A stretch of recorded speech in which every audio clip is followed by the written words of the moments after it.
성경 말씀 다니엘서 9장 24절 찾겠습니다.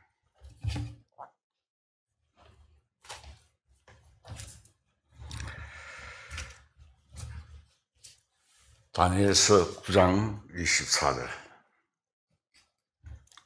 제가 읽겠습니다. 내 백성과 내 거룩한 성을 위하여 이런 일을 기한으로 정하였나니 허물이 그치며 죄가 끝나며 죄악이 용서되며 영원한 의가 드러나며 환상과 예언이 응하며 또 지극히 거룩한 이가 기름 부음을 받으리라.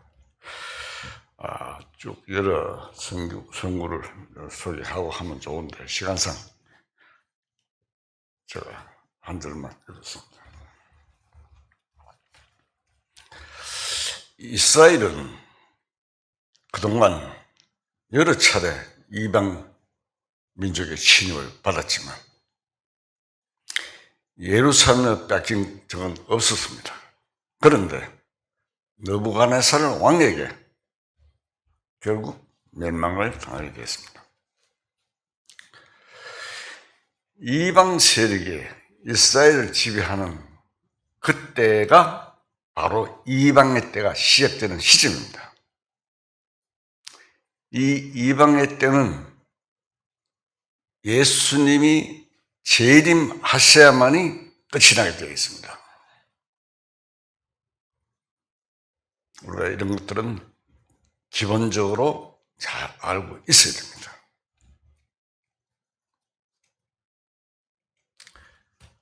다니엘서 2장 36절을 찾겠습니다.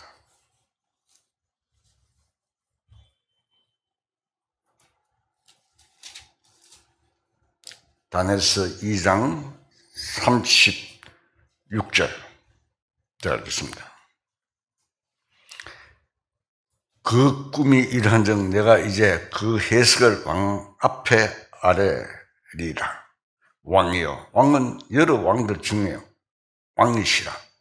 하늘의 하나님이 나라와 권세와 능력과 영광을 왕에게 주셨고 사람들과 들짐승과 공중의 새들 어느 곳에 있는 것을 막론하고 그것들을 왕의 손에 넘기사 다 다스리게 하셨으니 왕은 곧 그 금머리니라.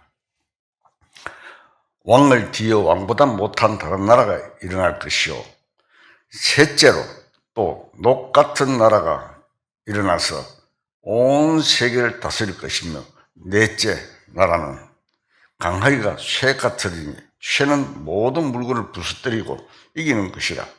쇠가 모든 것을 부서뜨린 것 같이 그 나라가 문나라를 부서뜨리고 찌을 것이며, 왕께서 그 발과 발가락이 얼마는 투기장이요, 투기장의 진흙이요 얼마는 쇠인 것을 보셨은즉 그 나라가 나누일 것이며, 왕께서 쇠와 진흙이 섞인 것을 보셨나이다. 그 나라가 쇠 같은 든든함이 있을 것이요, 그 발가락에 얼마는 쇠와 얼마는 진흙인즉 그 나라가 얼마나 든든하고 얼마나 부서질 만한 것이며, 왕께서 쇠와 진흙이 섞인 것을 보셨은즉 그들이 다른 민족과 서로 섞일 것이나 그들이 피차에 합하지 아니함이 쇠와 진흙이 합하지 않은 것 같으니이다. 이 여러 왕들의 시대에 하늘에 하나님이 한 나라를 세우시리니 이것은 영원히 망하지도 아니할 것이요, 그 국군이 다른 백성에게 돌아가지도 아니할 것이요, 도리어 이 모든 나라를 쳐서 멸망시켜 영원히 쓸 것이라. 손대지 아니한 돌이 산에서 나와서 새와 녹과 진흙과 은과 금을 부서뜨린 것을 왕께서 보신 것은 크신 하나님이 장래의 일을 왕께 알게 하신 것이라. 이 꿈은 참되고 이 해석은 확실하니라 하니. 자, 이 성경 말씀을 다니엘서 우리가 많이 접했던 내용인데, 이 다니엘이 바벨론에서 잡혀가서 바벨론 느부갓네살 왕 앞에서 느부갓네살 왕이 꿈을 꿨는데 그 꿈을 해석하라고 합니다. 그래서 지금 현재 상고한 이 성경 구절들이 그때 다니엘이 느부갓네살 왕에게 이야기했던 내용입니다. 자, 여기서 보면은 느부갓네살 왕이 꿈에 본 우상을 본 이야기는 나오는데 포로 잡혀온 다니엘 왕에게 그 꿈을 해석해 주었습니다. 자, 제가 그림을 그려서 잠깐 해석을 해 드리겠습니다.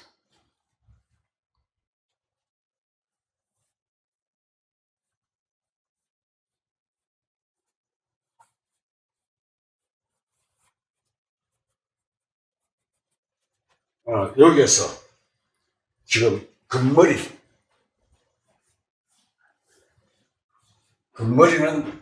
바벨론입니다.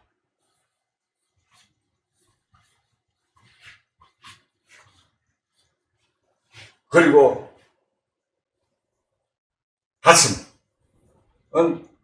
은입니다. 메대아 파사.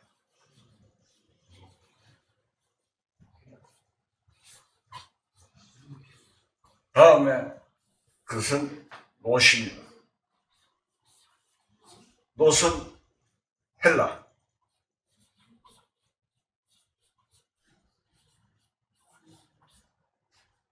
그리고 이 종아리 둘은 로마입니다.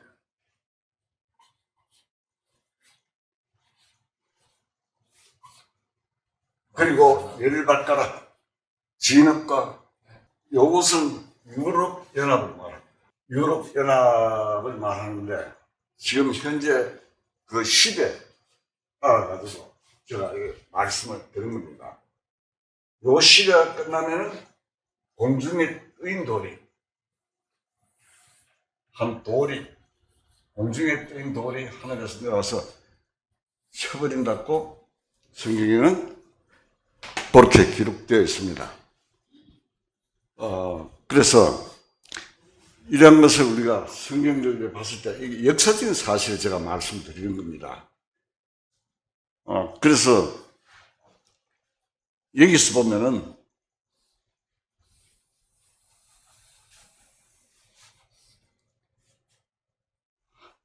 다니엘에게 보여준 것이 70일에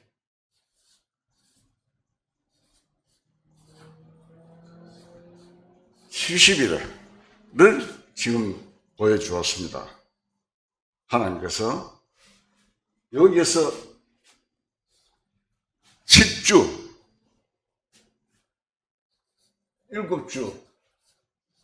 7주는 바벨론 시대입니다.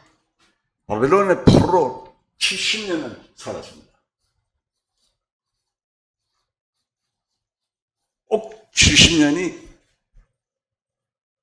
동안 살다가 고레스 왕, 그러니까 메데아 파사 시대의 고레스 왕이 성전을 건축하라 하는 명이 날 때까지가 7주간이고, 그 다음에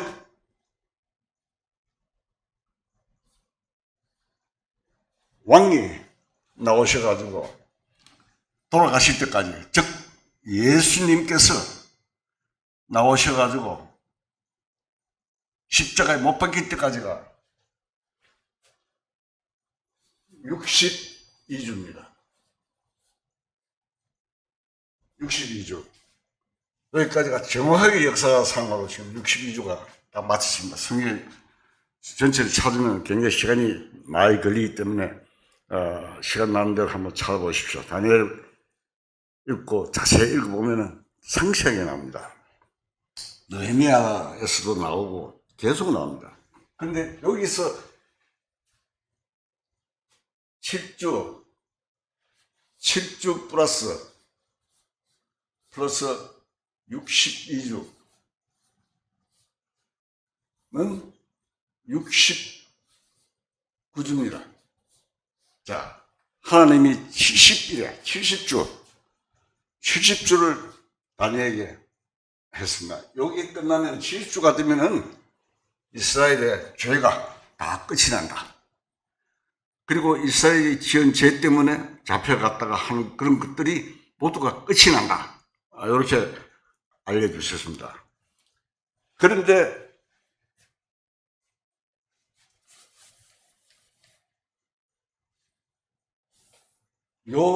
여기에서 이 교회 기간, 그러니까 69주가 지금 지나갔습니다. 그리고 여기는 지금 이방인이 돼요. 즉, 교회 시대가 지금 흘러가고 있습니다. 그리고 마지막 한 주가 지금 남아 있습니다. 70주라 했거든요. 10주인데 69주까지는 전부 다 지나갔습니다. 한 주간이 바로 7년 대환란입니다. 대환란 요 기간이 한 주간입니다. 그래서 전 3년 반, 후 3년 반으로 나눠서 7년이라고 합니다. 자, 그때가 지금 점점 다가오고, 그 다음에 우리가 요 중간에 교회가 휴거가 이루어집니다. 이렇게 하면은, 대체적으로 이 역사에 대한, 이스라엘 민족에 대한 허물이 끝나는 때, 그것을 하나님께서 다니엘에게 계시했습니다. 그래서 지금 현재 바벨론 시대는 바벨론이 망하고 그 다음 메데파사는 이란입니다. 이란이 지금 다음에 이스라엘 지배한 나라를 이야기하는 겁니다. 그 다음에 헬라가 또 헬라는 그리스를 말합니다. 헬라가 이스라엘 지배했습니다. 그 다음에 로마가 지배했습니다. 두 종말인데 동서로마, 캐톨릭하고 정교회하고 이렇게 돼서 하고, 그 다음에 이렇게 진흙과 철이라고 그랬습니다. 그래서 이시 유럽 연합 공동체인데, 여기가 지금 앞으로 이게 로마 재건입니다. 그래서 이 성경에 다니엘서는 상세하게 설명을 해주고 있습니다. 나라 지명까지, 연도수까지. 시간이 되면 참 그걸 하나하나 몇 년도부터, 이때가 이제 606년 시작해가지고 바로 500 BC 606년에서 590년 그때까지 해가지고 정확하게 70년입니다. 7주입니다. 1년은 하루가 1년입니다. 성경에 그렇게 몇 군데 소개를 보면 나옵니다. 자, 제가 여러분들한테 이런 이야기를 하면, 시대가 그만큼 우리 앞에 성큼 다가와서 있다. 그래서 이 시대의 모든 흐름을 성경적으로 우리가 다시 한번 알아볼 필요가 있다. 이제 그 가운데 로마 시대는 아직 끝나지 않았습니다. 현재 유럽 하나로 통합되는 과정이 바로 로마의 부활을 의미합니다. 그리고 공중에서 날아온 돌은 예수님인데, 공중에서 날아온 돌이 쳐버립니다. 그 공중에 날아오는 돌은 예수님인데, 예수님이 재림하시면 이방의 때는 끝이 납니다. 이방의 때가 무한정으로 있는 것이 아니고, 바벨론 포로로 잡혀갔을 때부터 예수님이 재림할 때까지가 이방의 때입니다. 그때 모든 것이 종결이 됩니다. 예수님이 예루살렘이 함락된 지 70년 후에 이스라엘 민족이 다시 돌아오기는 합니다. 그렇다고 해서 이방의 시대가 완전히 끝이 나는 것은 아닙니다. 이스라엘 민족은 예루살렘이 회복되기를 간절히 기다리는 참 암담한 마음 상태가 성경 여러 곳에 잘 나타나고 있습니다. 이스라엘 민족들이 그 바벨론에 잡혀가서 또 타민족에게 고통을 당하면서 돌아오기를 간절히 회복되기를 바라는 그런 기도가 굉장히 많이 있습니다. 예레미야 25장을 찾겠습니다.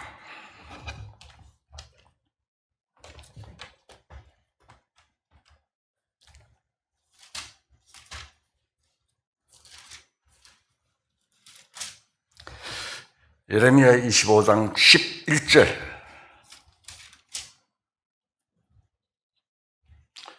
자, 읽겠습니다. 이 모든 땅이 폐허가 되어 놀랄 일이 될 것이며 이 민족은 70년 동안 바벨론 왕을 섬기리라. 연도수까지 표현을 해놨습니다. 여호와의 말씀이니라. 70년이 끝나면 내가 바벨론의 왕과 그의 나라와 갈대아인의 땅을 그 제약으로 말미암아 벌하여 영원히 폐허가 되게 하래. 자, 이스라엘 민족을 핍박해는 바벨론을 어떻게 한다고요? 그 제약으로 말미암아 벌하여 영원히 폐허가 되게 하래. 이스라엘이 멸망시킨 바벨론이라는 나라는 나중에 페르시아에 멸망당합니다. 페르시아의 고레스 왕이 일어나서 바벨론을 무너뜨리고 이스라엘 민족이 다시 고토로 돌아갈 수 있도록 해방시켜 줬습니다. 그 당시의 사람들은 언제 이스라엘이 회복이 될지 사실은 알지 못했습니다. 이방 시대가 끝이 나고 이스라엘의 영광스러운 시대가 오는 것은 예수님이 재림하셔야만 가능합니다.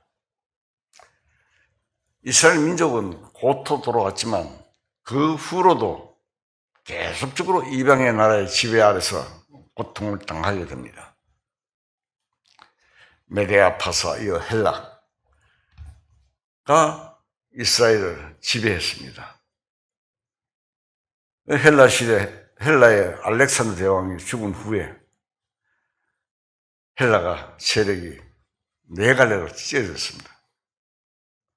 그중 수리아라는 시리아 왕조가, 수리아는 시리아는 말하는데 수리아 왕조가 이스라엘 민족을 몹시 괴롭혔습니다. 수리아 안티오쿠스는 적그리스도의 그림자적 인물입니다.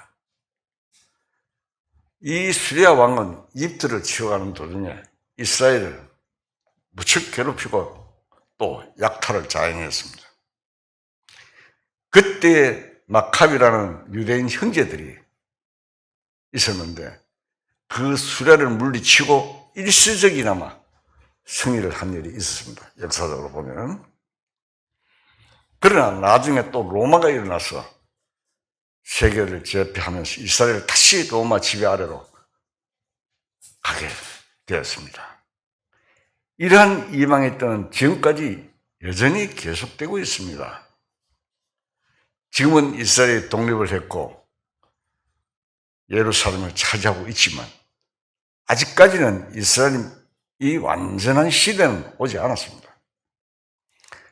예수님이 재림하셔야만이 이스라엘의 완전한 회복이 이루어집니다. 예수님의 재림의 1차적 목표는 무엇이겠습니까? 이스라엘 민족의 구원입니다. 이스라엘 민족의 회복을 말하는 겁니다.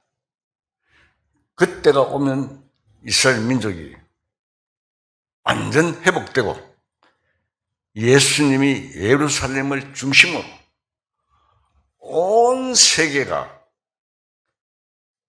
예수님 지배 아래 천연왕국이 시작됩니다. 천연왕국 때 가장 영광스러운 지역이 바로 예루살렘입니다. 예루살렘을 중심으로 한 이스라엘입니다. 이러한 모든 일이 이미 하나님의 계획 속에 들어있는 것입니다. 지금 이 시간에도 하나씩 착착 진행되고 이루어져 가고 있습니다. 이스라엘 민족은 출애굽한 후에 하나님이 주신 율법을 가지고 살아가는 선민이 되었지만 이방 사람들의 신과 우상을 섬기는 죄를 범하는 일들이 많았기 때문에 결국 징계를 받아 멸망을 당하여 바벨론으로 끌려가는 시험을 당하게 되었습니다. 우리가 성경을 열왕기 상하와 역대 상하를 읽어보면 이스라엘 나라의 역사는 이스라엘 왕이 하나님을 진심으로 섬기고 백성을 잘 다스리면 번창을 하고, 악한 왕이 일어나서 우상을 숭배하고 하나님을 떠나면 이방 나라에 침략을 당하고, 그런 일들이 반복되어 나타나고 있습니다. 열왕기 상하하고 역대 상하 읽어보면 나오죠. 이스라엘 역사가 나옵니다. 자, 이러한 일들은 신약시대의 교회도 마찬가지입니다. 우리가 알고 있는 신약시대의 교회, 에베소 교회를 시작을 해서 스무나, 버가모, 도아디라, 사대, 필라델비아, 라오디게아, 이렇게 교회가 있지 않습니까? 그 스무나, 버가모 교회를 거쳐 도아디라 교회에 시대로 접어들면서 완전히 타락하여 우상 숭배하는 시대가 되었습니다.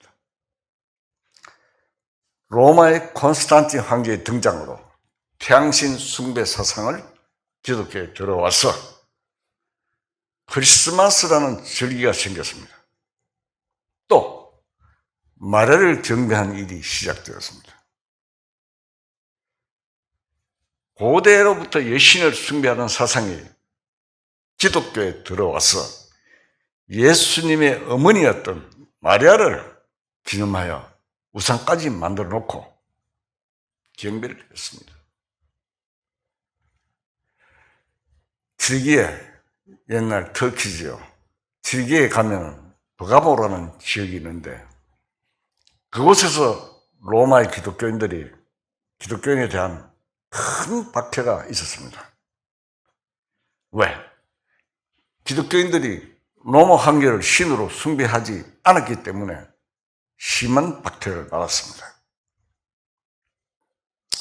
이런 이야기들은 현실적으로 사실로 기독교 속에 또 우리 역사상에 나오고 있는 내용을 제가 말씀드리는 겁니다. 천주교는 태양신 숭배 사상에 기독교가 혼합되어 만들어졌고, 그 다음에 여신 숭배 사상이 들어와 마리아 경배로 변질되어 간 것입니다.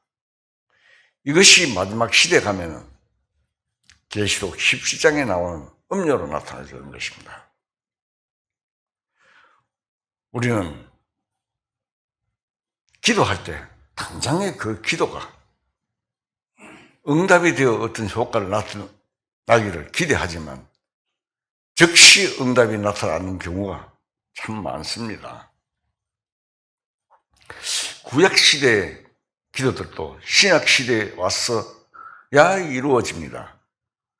그리고 앞으로 예수님이 재림하실 때에야 이러한 부분들이 많습니다. 이루어지는 부분들이 굉장히 많습니다.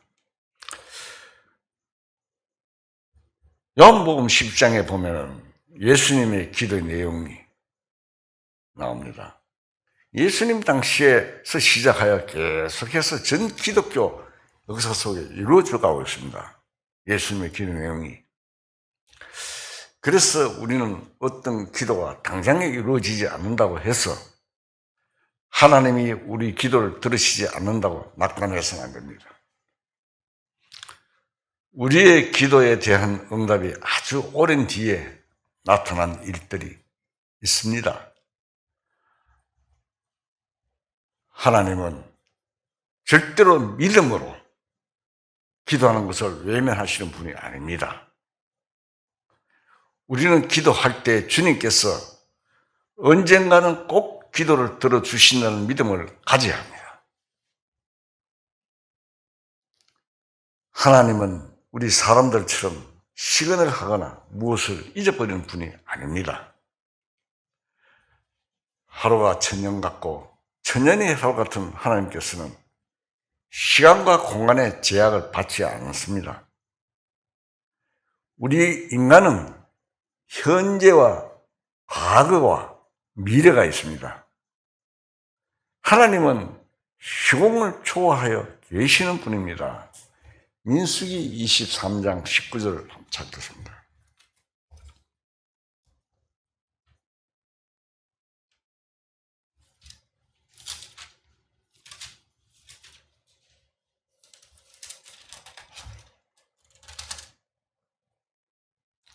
민수기 23장 19절요.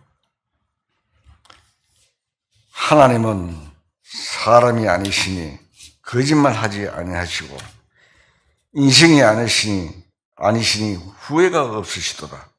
어찌 그 말씀하신 바를 행하지 않으시며 하신 말씀을 신뢰하지 않으시랴. 자, 하나님은 철저하십니다. 섬세하시고 또 약속을 하신 약속은 반드시 지키시고 성취하십니다. 우리의 기도 응답이 우리 생각으로는 굉장히 지체되는 것 같지만 하나님 보실 때에는 그렇지 않습니다. 우리는 기도의 응답을 너무 성급하게 생각하지만 하나님은 그 응답을 주실 때를 미리 작정하고 계십니다. 그래서 기도의 응답이 당장에 나타나지 않는다고 해서 실망해서는 안 됩니다. 우리의 기도의 응답이 하나님의 뜻에 합당하면 언젠가는 우리가 알지 못하는 사이에 반드시 이루어집니다. 성경에 보면 아비의 죄악을 후손에게 3, 4대까지 미치게 한다는 말씀이 있습니다. 이런 말씀을 볼 때 기도가 어떤 기간 동안에 응답되지 않는 것 같습니다. 예수님 당시에 이스라엘 민족은 예수를 믿지 않았습니다. 그래서 예루살렘이 재차 멸망당하고 이스라엘은 온 세계에 흩어졌습니다. 신명기 28장 보십니다.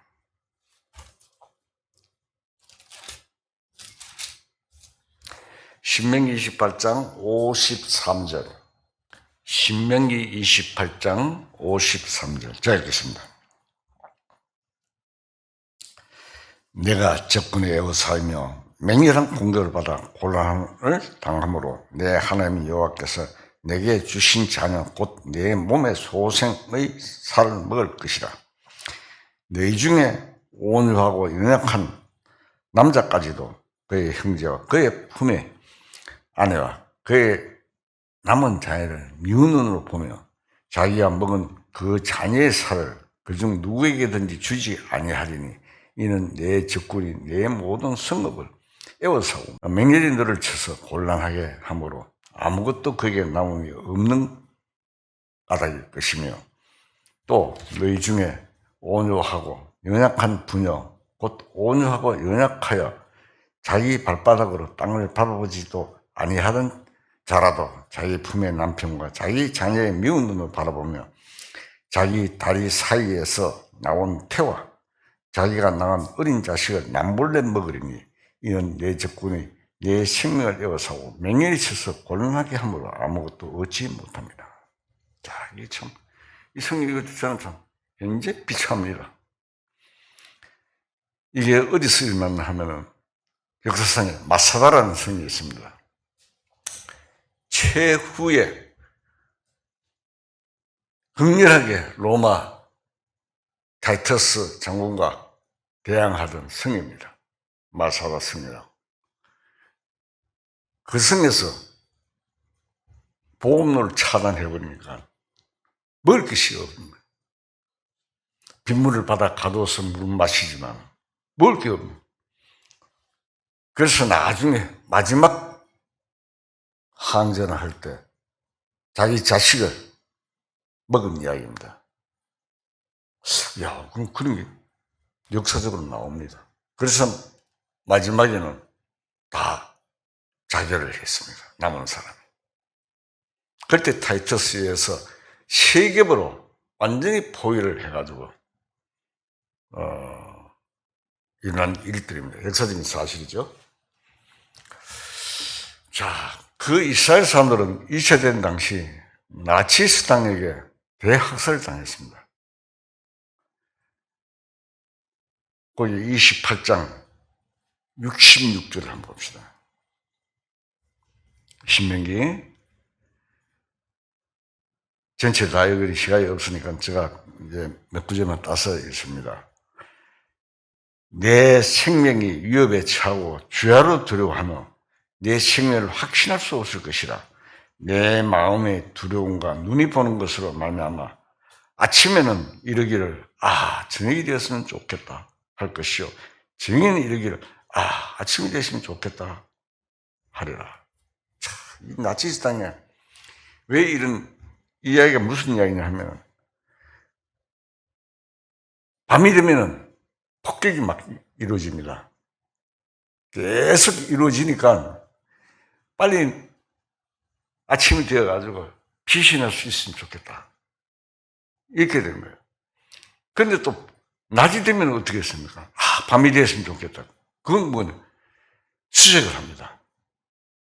노동자들이 수색을 해서 영화에도 우리 보잖아요. 기록 영화에 보면은. 잡아서 막 죽이니까 빨리 밤이 돼서 숨어 있는 게 좋겠다. 이 이야기를 미리 아마 앞으로 일어날 일들을 선지자를 통해서 가르쳐 주셨습니다. 그대로 된 것입니다. 그 밖에도 우리가 2000년간 온 세계에 흩어져 가는 곳마다 무서운 핍박을 받았습니다. 이스라엘 민족을 짐승같이 치거든요. 아이들도 유대인은 죽여도 된다. 별 표시 달고. 자, 그것은 그들의 조상들이 예수님을 배척한 죄의 결과입니다. 자, 그 당시 죄를 안 범했지만은 그 조상들이 예수님을 배척한 죄의 결과입니다. 그 조상들의 죄가 그토록 오랫동안 가는 것을 우리는 알 수 있습니다. 2000년 AD 70년에 망해서 1948년까지 그렇게 고통을 받았으니까 이스라엘 사람들은 아직까지도 대부분 이 예수님을 믿지 않습니다. 모릅니다, 이 사실을. 그 조상들이 예수님을 십자가에 못 박은 데 대한 하나님의 징계가 아직도 남아있는 것입니다. 그 징계가 마지막 한 주 7년 대환란에 끝이 납니다. 이때 완전히 허물이 우리가 다니엘서 읽어봤죠. 완전히 끝이 난다고. 그때 돼야. 그때 예수님께 회개하고 믿고 돌아오고 맞이하게 됩니다. 스가랴서에 아주 잘 나타나 있습니다. 자기 독자를 잃은 것 같이 슬퍼하며 자기들의 잘못을 뉘우치는 겁니다. 이사야 43장 25절을 찾겠습니다.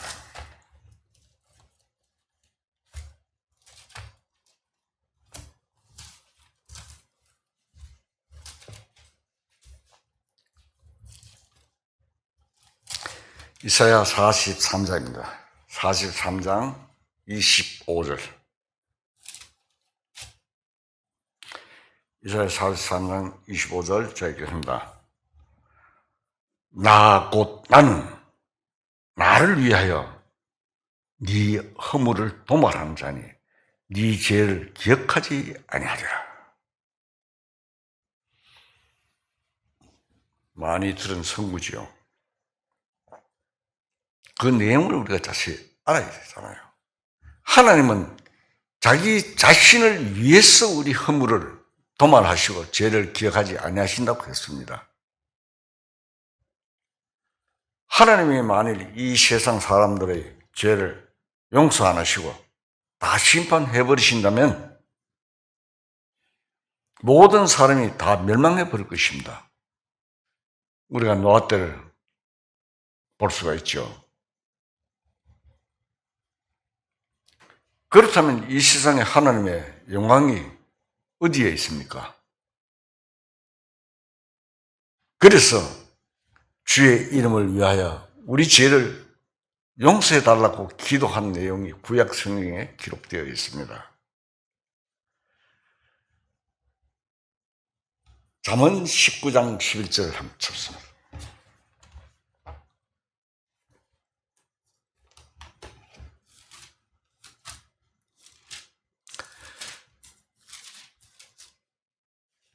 잠언 19장 11절.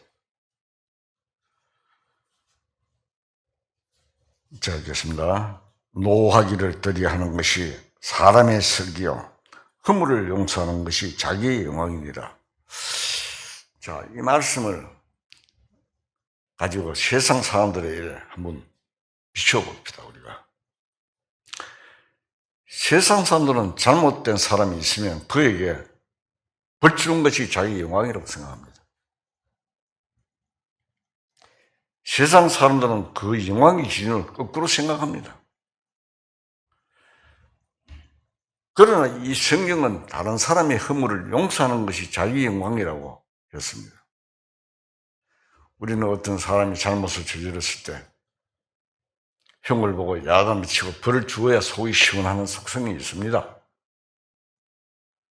그러나 이 성경이 말하는 것은 완전히 정반대입니다. 남의 허물을 덮어주고 용서해 주는 것이 참된 영광이라는 것입니다.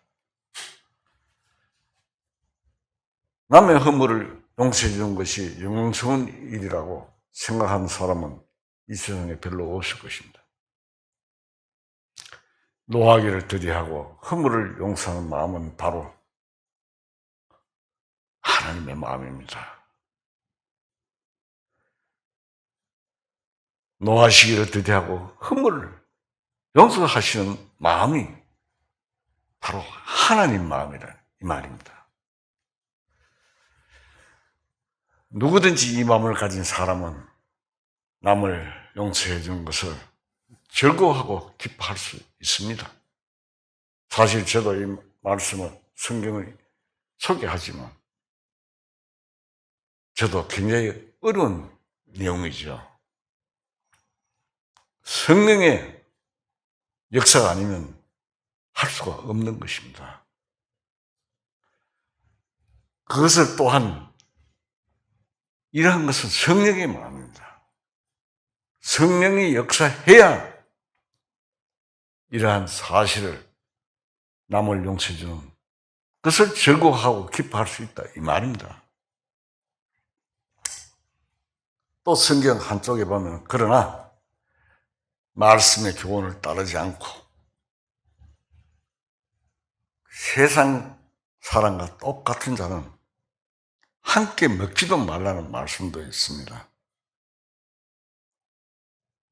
디모데전서 1장 18절 한번 봅시다.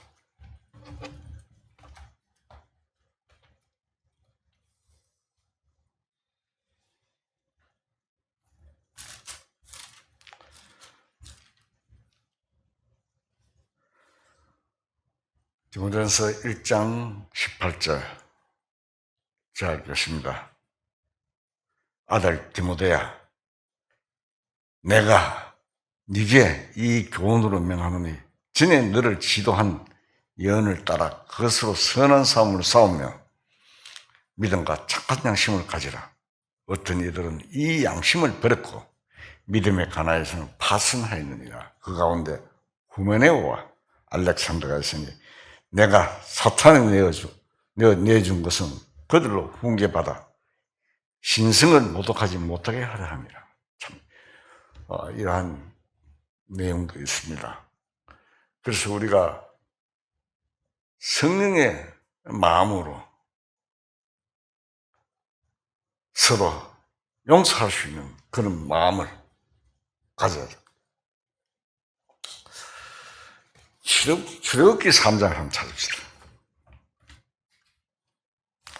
출애굽기 3장 13절 잘 읽겠습니다.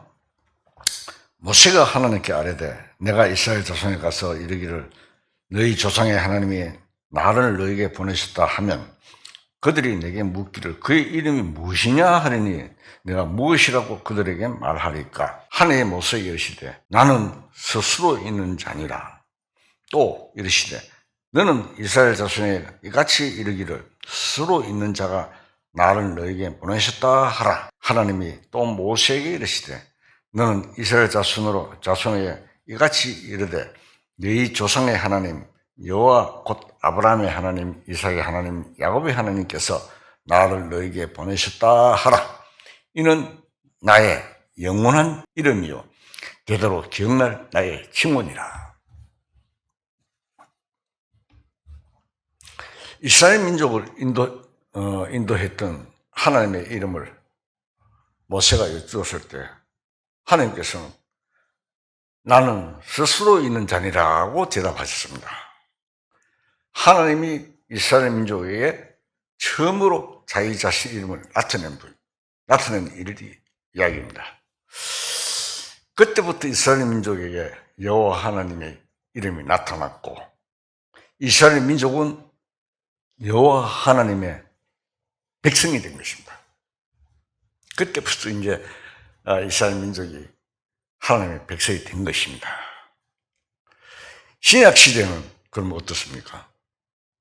신약 시대는 그리스도이신 주님의 이름이 맡겨진 우리 거듭난 그리스도인들이 주님의 백성입니다. 자, 이스라엘 민족들하고 우리 그리스도인들하고 비교를 해보는 겁니다. 하나님의 계획 속에 있는 이야기입니다.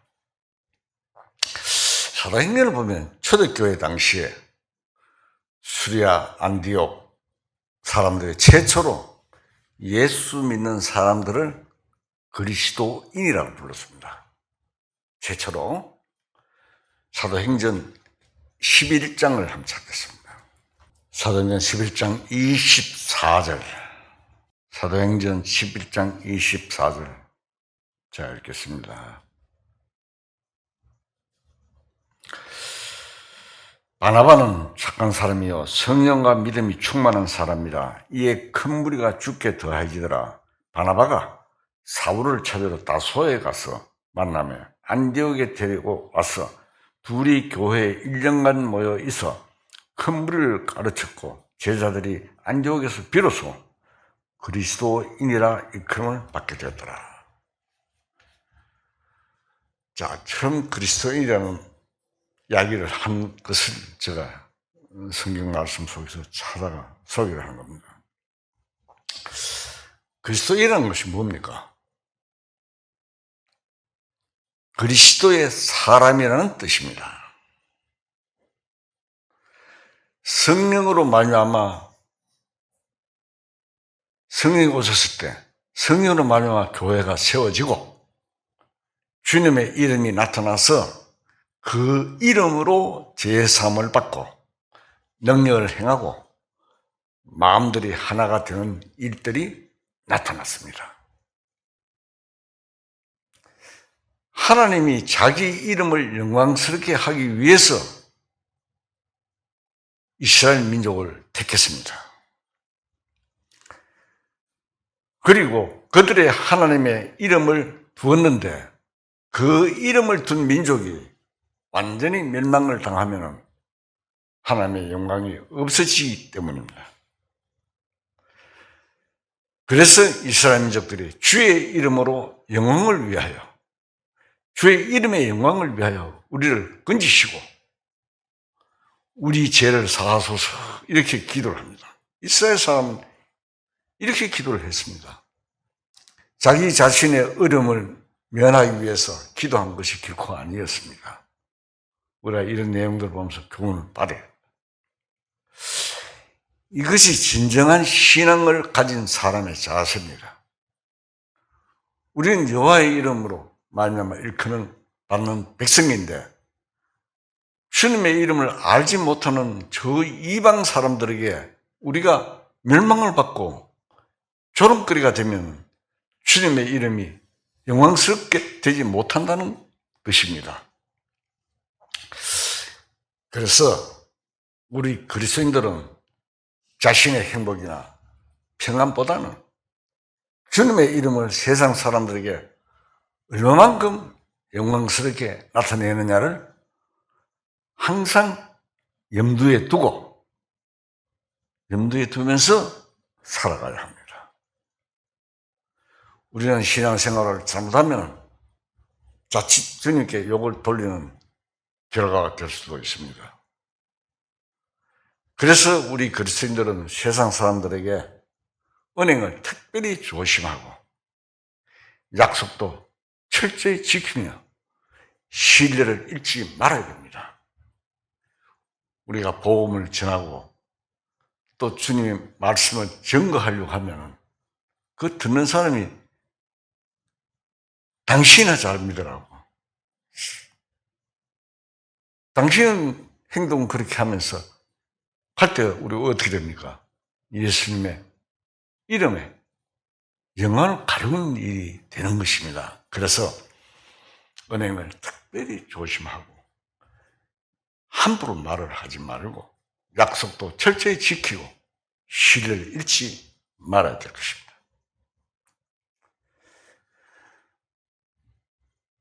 히브리서 6장을 한번 찾겠습니다.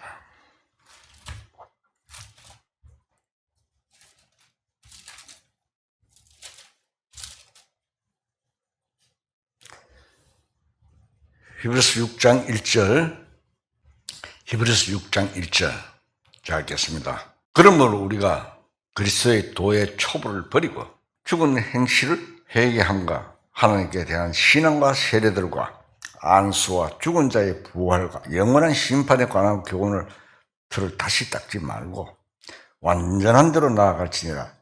하나님께서 허락하시면 우리가 이것을 하리라. 한번 빛을 받고 하나님의 은사를 맛보고 성령에 참여한 바 되고 하나님의 선한 말씀의 내세의 능력을 맛보고 타락한 자들은 다시 새롭게 하여 회개하게 할 수 없나니 이는 그들이 하나님의 아들을 다시 십자가에 못 박아 드러내놓고 욕되게 함이라. 땅이 그 위에 자주 내리는 비를 흡수하여 닦아하는 자들이 서기에 합당한 채소를 내면 하나님께 복을 받고 만일 가시와 엉겅퀴를 내면 버림을 당하고 저주함에 가까워 그 마지막은 불쌍함이 되리라. 자, 우리가 이 성경을 읽을 때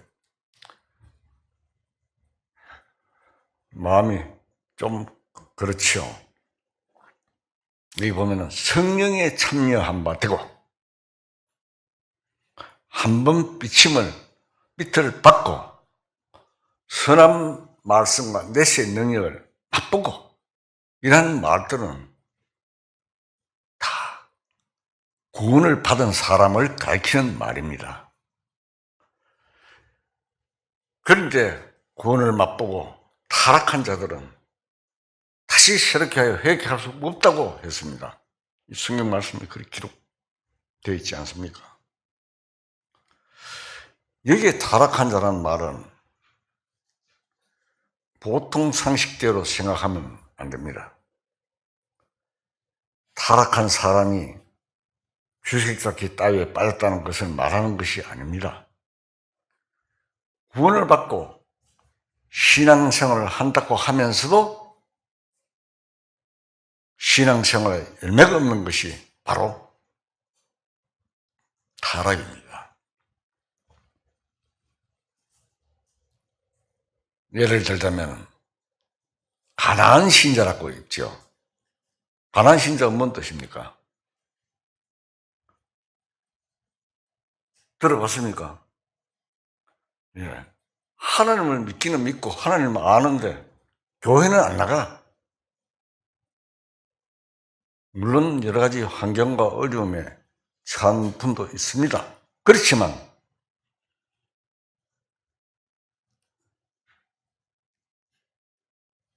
하나님에 대한, 하나님의 교회에 대한 그런 것들이 전혀 모르고 살아가는 사람들을 말합니다. 육신에 빠진 상태를 말하는 것입니다. 우리는 예수님이 십자가에 못 박히사 그 흘리신 피, 십자가 못 박혀 피 흘렸다. 간단히 생각하면 안 됩니다. 하늘에서 내려오신 하나님이 우리를 위해서 십자가에 못 박혀서 그 피로 말미암아 우리가 죄를 사함받고 구원을 받았지만 우리는 주님을 본받아 죽음을 통과하여 부활의 경험으로 하는 신앙생활을 해 나가야 됩니다. 여기 히브리서도 그렇죠. 도의 초보를 버리고 완전한 대로 나아가야 합니다. 성장해야 된다 이 말입니다. 맨날 어린아이 메시도 구원의 복음만 듣고 똥이나 싸고 어린아이 같이 그렇게 해서는 안 되잖아요. 단단한 음식 먹고 장성한 자로 나아가야 됩니다.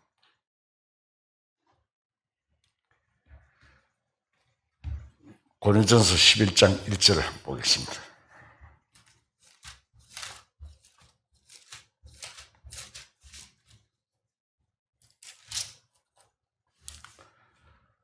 고린도전서 11장 1절 제가 읽겠습니다. 내가 그리스도를 본받는 자가 된 것 같이 너희는 나를 본받을 때라. 이 사도 바울이 내가 그리스도를 본받는 자같이 주님을 본받고 참 신앙생활의 본의를 보인 자가 바울이잖아요. 얼마나 이렇게 당당하게 이야기했습니까? 내가 그리스도를 본받는 자가 된 것 같이 너희는 나를 본받아라. 참 이게 어려운 이야기입니다.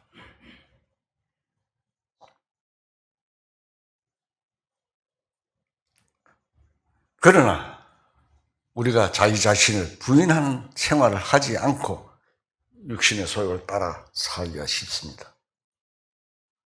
육신이 세상에 빠져요. 육신이 요구한 대로 살아서 움직이는 삶을 사는 것이 주님 보실 때 뭡니까? 타락한 생활입니다.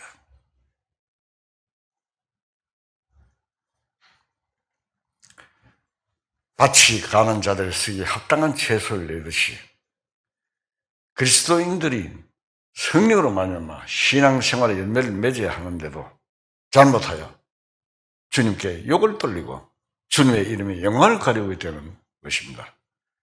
이것이 바로 육신에 속한 그리스도인을 말하는 것입니다.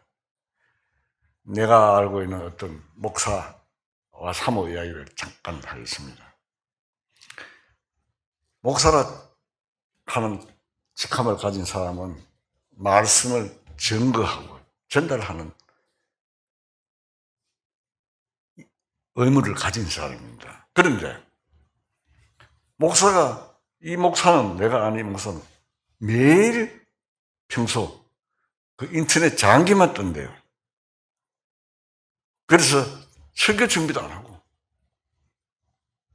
날씨나 다니고 장기만 뜨고 앉았고 그래서 사모가 당신이 이렇게 하면 안 된다고 설교를 준비를 해야지 이렇게 살면 어떡하냐고 잔소리하지 마. 응? 여자가 함부로 남자한테 이래라 저래라 하나 성경적으로 맞잖아요. 그 충고하는 게. 그런데 한 교회를 오래 못 다녀.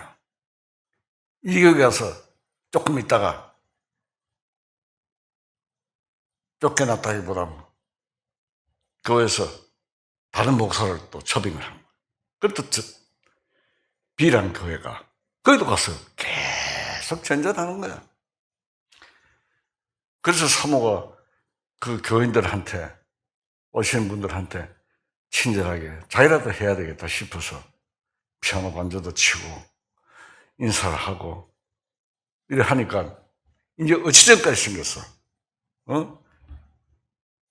그래서 사모가 신발이 저녁에 어디 나갔다 왔냐고 신발을 보고 이렇게 하고 어치전까지 생겨서 결국 이혼을 하고 영혼 신세를 진다는 그런 내용을 들은 적이 있습니다.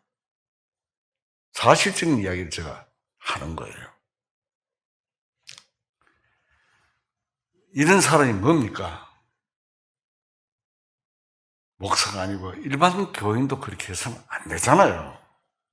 이런 사람이 바로 육신에 속한 사람입니다. 하나님, 주님 보실 때 타락한 자입니다. 자신이 어떤 일을 잘못했기 때문에 주님의 이름에 욕이 돌아가고 가려워지는 것이 있다면 그것을 마음속에 굉장히 아프게 생각하고 괴로워할 줄 알아야 돼요. 그러나 너무 뻔뻔스러운 사람들이 많습니다. 과거, 현재, 미래 죄가 단번에 용서되었다는 생각에 죄를 짓기에 담대한 마음이 되어가는 것입니다. 우리는 부득이 실수로 어떤 잘못이나 죄를 지었을 경우에도 그 죄와 실험을 하면서 주님 앞에 간절히 뉘우치고 회개하는 마음을 가져야 합니다. 이미 십자가에서 모든 죄가 다 용서되었다고 하더라도 현실적으로 다시 한번 주님 앞에 그 문제를 풀려야 정상적인 신앙생활을 할 수 있고 주님 앞에 더 가까이 나아갈 수 있는 것입니다. 그러면 그 생활이 완전히 달라지면서 그때부터 주님께 영광을 들 수 있는 삶으로 살아갈 수 있는 겁니다. 그런데도 사람들은 한 번 구원받았으니까 되었지 하면서 오히려 구원받기 전보다 죄에 대해서 괴로워하는 마음이 없어지고 그냥 죄를 보통으로 여기는 사람들이 종종 볼 수 있습니다. 우리 한번 곰곰이 생각해 봐야 합니다. 성령이 죄를 아무렇게 그렇지 않게 여기시겠습니까? 만약 우리 마음에 성령이 계신다면 우리가 죄를 보통으로 생각할 수 있겠습니까? 성령은 죄를 철저히 미워하십니다. 예수님 왜 돌아가십니까? 우리 죄 때문에 돌아가셨잖아요. 하늘 위에 계셨던 예수님이 육신의 몸을 입고 이 땅에 오셔서 인류의 죄를 해결하시기 위해서 십자가에 못 박혀 돌아가셨습니다. 만일 구원을 받다고 하면서도 죄를 아무렇게나 생각하면 그런 사람의 마음이지 성령의 마음이 아니기 때문에 죄를 지었으면 성령이 마음에 역사하셔서 그 죄 때문에 괴로움이 생겨나고 그 죄와 씨름하면서 성경 말씀에서 다시 한번 문제가 풀려야 합니다. 그것이 우리가 신앙생활을 해나가는 올바른 길입니다.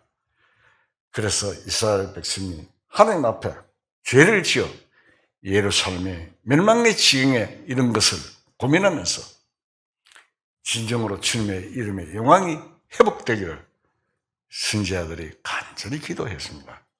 그 내용이 구약 성경에 많이 나오죠. 이스라엘은 하나님의 백성인데도 이방의 손아귀에 들어가 고통을 당하고 이방은 이스라엘을 향해서 하나님이 어디 있느냐 조롱하는 상태가 되었습니다. 하나님의 이름이 이스라엘의 죄로 인해서 이방에게 욕을 당하지 않도록 이제 하나님이 살아 계신다는 사실을 이 세상 사람들에게 보여달라고 이스라엘 백성은 간절히 기도해야 합니다. 온 세계에서 이스라엘 민족이 피 흘린 대가는 주님이 이스라엘 민족을 피 흘린 대가 반드시 받습니다. 주님이 오시기 전에 이 세상에 대환란이 있을 때 그 대가를 갚습니다. 계시록 18장을 한번 봅시다.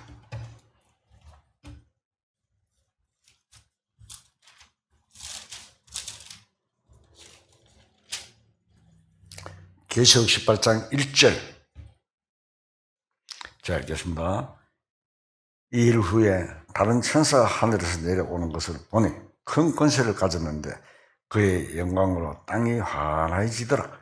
힘찬 음성으로 외쳐 이르되 무너졌도다 무너졌도다 큰 성 바빌론이여 귀신의 저소와 각종 더러운 영이 모이는 곳과 각종 더러운 가증한 새들이 모이는 곳이 되었도다. 자, 여기서 18장 9절을 한번 봅시다.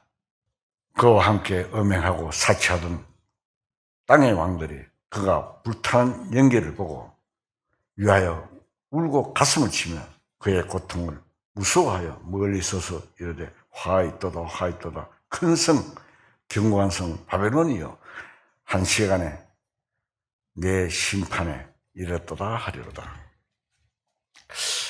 지금부터 2600년 전에 바벨론이라는 나라가 예루살렘을 멸망시키는데 이제 이 세상 마지막 때가 되면 이 바벨론도 멸망하게 됩니다.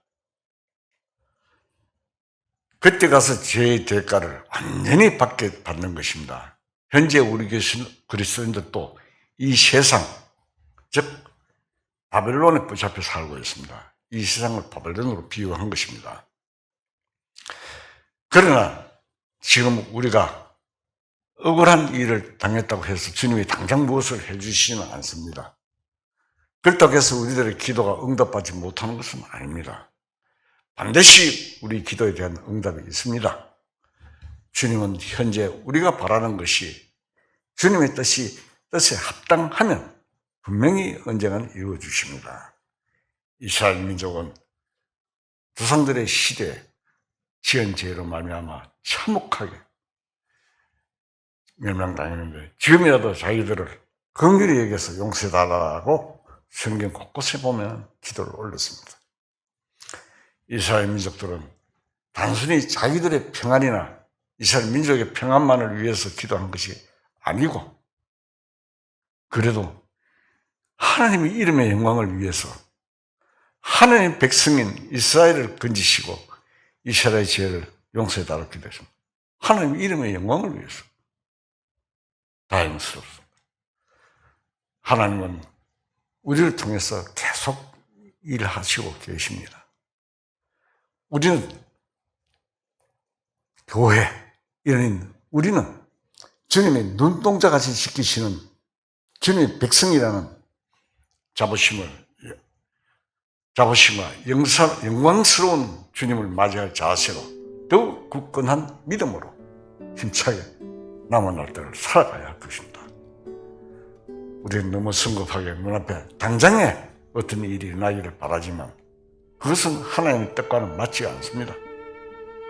주님의 뜻이 당장 어디에 있는지 모르더라도 조용히 참고 견디면서 주님께서 우리에게 응답해 주시기를 기다리는 것이 신앙생활의 자세입니다. 계시록 3장 10절에 보면은 마지막 성경 말씀 읽고 끝을 내겠습니다.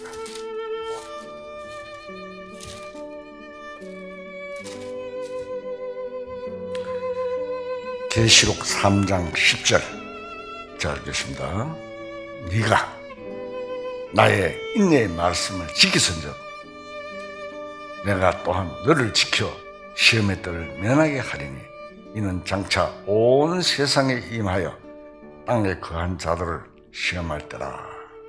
자, 우리는 이 성경 말씀을 감사하게 생각합니다. 다 같이 기도하시겠습니다.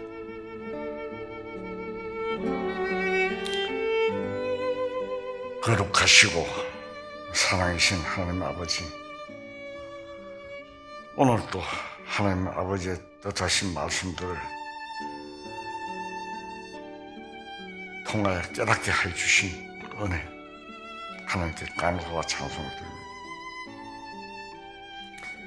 이 땅에 육신으로 살아가는 동안 하나님의 이름에 영광을 돌리고 영광을 가리고는 자들이 되지 않게 도와주시옵소서.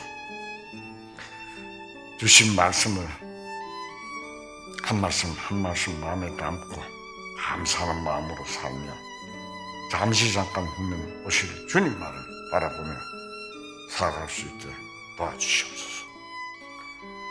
모든 말씀 우리 주 예수 그리스도 이름으로 감사하며 기도드리옵나이다. 아멘.